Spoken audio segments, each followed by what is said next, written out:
let's talk to Hamish De Bretton Gordon, OBE, former British Army colonel. Obviously not that kind of leak. This is a very different kind of leak.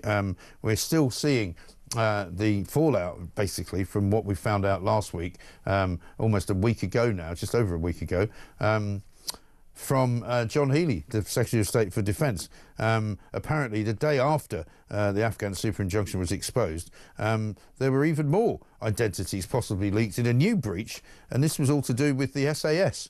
Hamish, a very good morning to you. Good morning, Mike. This seems to have been a monumental screw-up, for want of a better phrase, but it's not over yet, is it?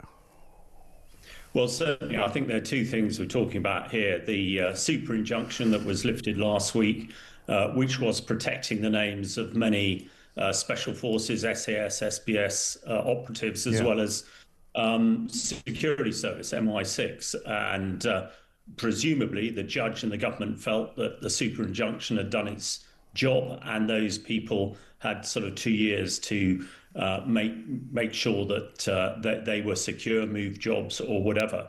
I think the latest one you're talking about is in the Grenadier Guards Regimental magazine, and I have some sympathy for this. These magazines, and my own regiment has exactly the same, are very much in-house.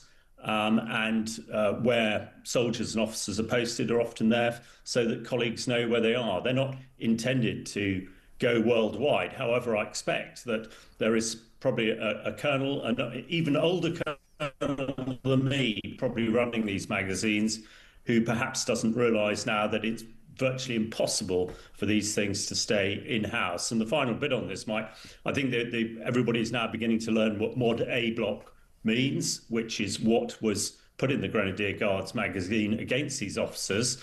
And Mod A block is a sort of acronym covering a wide variety of special forces. So it doesn't actually mean these people are blades, as we call them, frontline operatives, because the special forces need a whole bunch of people supporting them. So I think it's really unfortunate, but I can see where it is. But also these magazines will be quite legacy. They'll be reporting things that sort of happened, last year, rather than actually what's happening at this very moment. Yeah, but I mean, surely what it points to, though, is that there's far too much information generally available to too many people, it would seem, in terms of sensitive military information about individual operatives if they work for the SAS, or, I mean, it shouldn't be accessible information for anybody to see, really, should it? No, you're absolutely right. And I think, we are catching up very quickly. And when you allied to the fact, I think it was last week, that that GCHQ and the National Security Cyber Agency said that we were under daily attack from the Russians, from cyber attacks. This sort of stuff is absolutely grist to their mill. And, we need to get much better at this. Electronically, it's very difficult to hide these days. And we've got key operators in the Special Forces and the Security Service who do so much good work for us, protecting us here at home, that we need to make sure that they are protected in all guises, including electronically, and we must improve our operating procedures to make sure we don't give any sort of open goals to the Russians and others. Yeah, because the head of the army, General Sir Rolly Walker, apparently ordered this inquiry after it emerged details of Special Forces soldiers recruited from Grenadier Guards had been publicly available online for a decade.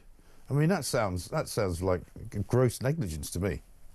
Well, absolutely. And as I explained, these in-house magazines, I think people never realised, and certainly the people who were publishing them and putting together never realised, the depths and the ease of other people looking into them. So yeah, I absolutely agree. This is something that's been going on far too long, and by people probably not really trained or understanding exactly what they're doing. And the key thing going forward is we make sure that we tighten things up and don't do this sort of activity. And these magazines traditionally were just, hard copy. It's only recently, I expect, that they've gone online. Yeah, right. But I mean, you have to ask the question, what else is out there for people to access if they need to look for it? Well, as you'll know as well as I do, Mike, the amount of information open source around is phenomenal.